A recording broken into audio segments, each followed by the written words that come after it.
वाह रावण वाह! भगवान शिव के त्रिशूल की भांति प्रचंड वायुपुत्र हनुमान की मुष्टिका का प्रहार तुमने सह लिया। तुम परम शक्तिशाली हो। परंतु कितनी दुख की बात है कि ऐसी शक्ति का प्रयोग तुमने अधर्म के कार्यों में किया और इस दुर्दशा को पहुंच गए। दुर्दशा? किसकी दुर्दशा? हमारी या तुम्हारी? तुम्हारी।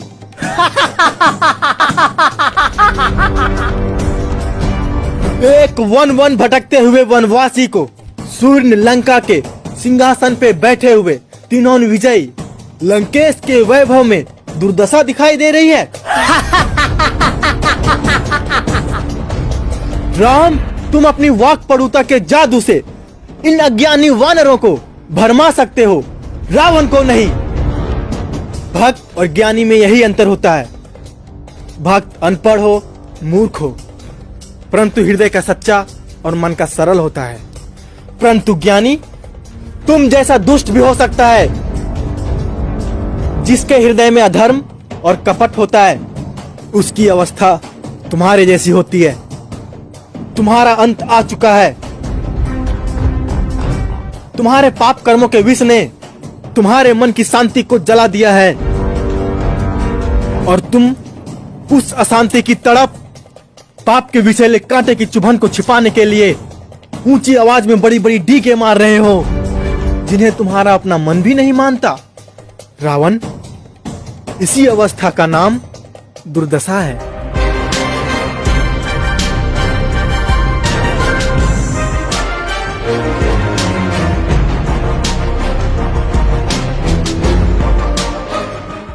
राम, सुना था कि रघुवंशी बड़े वीर होते हैं, परंतु तुम्हें देख के वो धारणा दूर हो गई।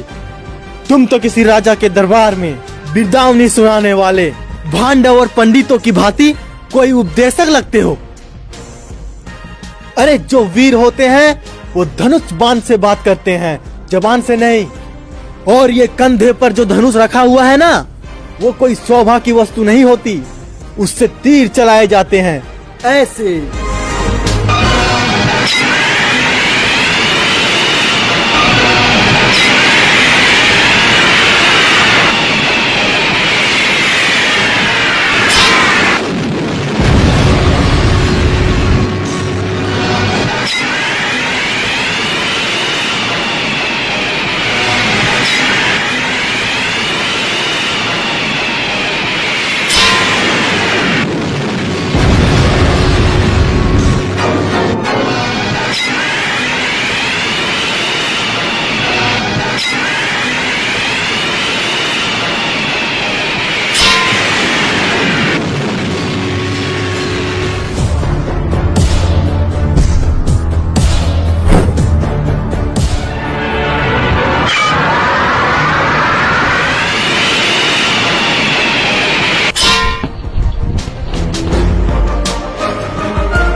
रावण, केवल पाशविक बल और अस्त्र शस्त्र की गिनती से युद्ध नहीं जीते जाते।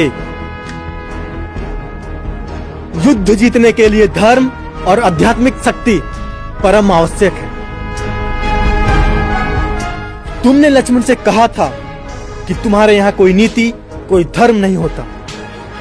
हमारे यहाँ युद्ध का भी धर्म होता है। हम शस्त्रहीन और निहत्थे शत्रु पर कभी वार नहीं करते। ये है रघुवंशियों की वीरता। लंका नरेश, तुम इस समय शस्त्रहीन, सुरक्षाहीन और अपमानित अवस्था में केवल शत्रु के दया के कारण जीवित हो। इसी का नाम है दुर्दशा।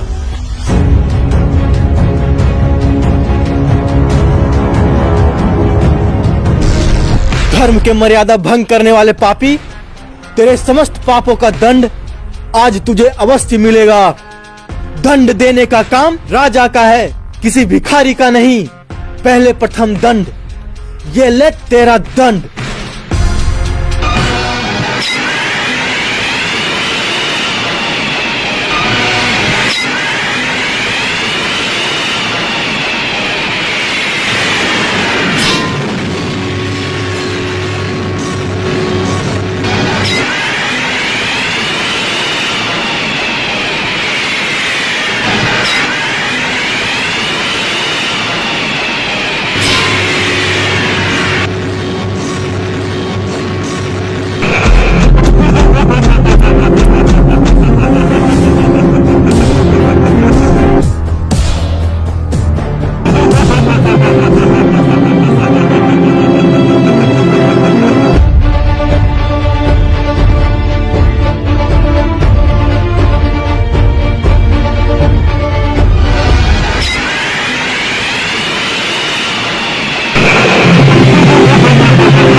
ब्रह्मा जी के वरदान से दशानन के नाभि में अमृत है।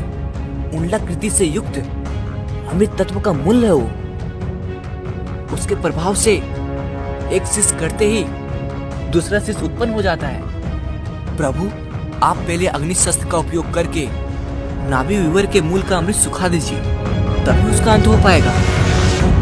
विभीषण, जब तक तू जीवित रहेगा राक्षस जाति का विनाश होते ही रहेगा।